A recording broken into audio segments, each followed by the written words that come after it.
Hello all. In this video, we're going to understand what is considered to be brain of UFT. When I'm saying brain of UFT, that means memory of UFT where all the objects has been recorded. As I've told you, UFT, when you're recording everything, UFT is recording your actions. How UFT is recognizing the elements or objects. Every object, whenever you record any application, all the objects are being stored in the memory of UFT, and that memory is there in the resources and is called object repository. Object repository is a place where all the objects are being recorded. When I'm saying objects, I mean to say all the elements of an application. For example, this is the edit box. This is one of the objects. This edit box, buttons, radio buttons, checkbox, all the elements which are there on the applications are called objects of an application. So we will go to resources, click on object repository and look at this. Test objects. Under test object, you can see Micro Focus My Flight Sample. This is your main application under which you have child elements, password, agent name and OK. We recorded these three elements. That's why it is stored over here. When you click on any of the element, you will see property of that element over here. So UFT will not only record the elements, but it will record all the properties of elements. And this is how when you will be executing this test case on the application, on actual application, it's gonna match all the properties of application.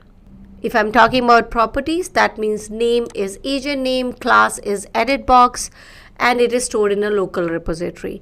Now there can be some other objects on the application also. If you see here, cancel button, because cancel button is not recorded, that's why it is not being highlighted in the memory of UFT. So you will not see cancel button over here. Now let's say in future I want to write any script on cancel button. I want to write something about the cancel button here.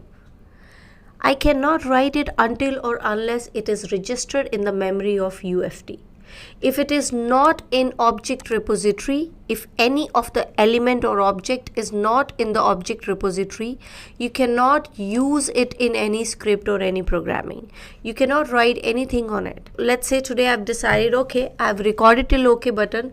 In order to test cancel button, I will write script for it in editor view. And I'll try writing over here. I'll write WPF window Micro Focus My Flight Sample dot WPF button, and name of button I know is cancel dot click. If I'll write this, that line won't get executed because this object cancel button is not in the memory of UFT.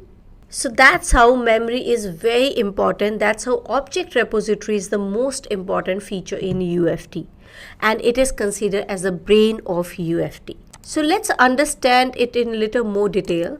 So this is object repository. So this is the list of all the objects we recorded, and you understand why recording is very important, because again I'm repeating, you cannot use the object in script or anywhere if the object is not there in the memory of UFT. So UFT won't recognize the object if it is not there in the object repository. Now we're going to understand all the icons over here in object repository. First one we're going to discuss is object spy. So object spy is there to identify all the properties of an object which is there in your application. In order to check that, first thing is we need to open the application under test, which is flight application.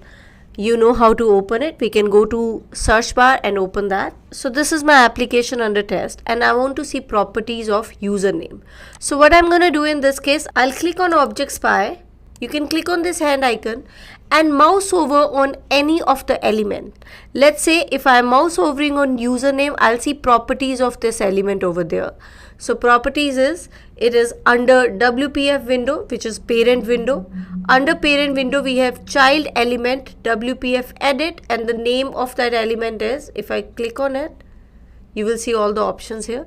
Name of the element is agent name. This is x-axis, y-axis, attach text if there is any. So all the properties will be highlighted over here. Why we should know the properties? Guys, it is very important for us to understand the properties if you are writing script in the editor box, because you know, in order to write the script we need to know the object properties. What is the name of object, what is the type of object. So this all you can get from this object spy, and this is how object spy works. Second icon over here is locate in repository. So guys, let's say I'm working on this application and I have no idea whether cancel button is there in my object repository or not. That means when tester was recording it, whether he has recorded cancel button or not. So I want to locate whether this element is there in my repository or not.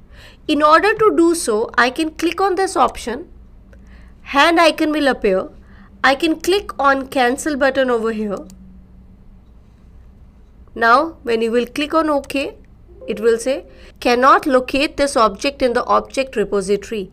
That means this object is not there in the object repository and I cannot perform any action on this because it is not part of UFT's memory.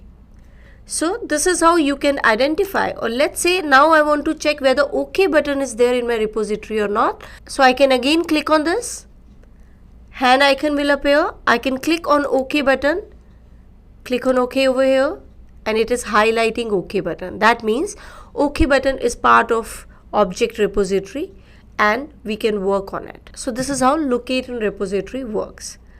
Next is highlight in application. So let's say I have no idea what this OK is, where this OK is, and I want to highlight it in my main application. So I'll click on OK and I'll highlight it in my application. See, it is being highlighted. Same ways, let's say I want to highlight agent name. I have no idea what is agent name, which object it is in my application. I can click on it and I'll say highlight. So it is being highlighted. So this is how you can find out which object it is. So highlight in application works like this. So guys, that's all for this video. In our next video, we're going to understand working of rest of the icons over here.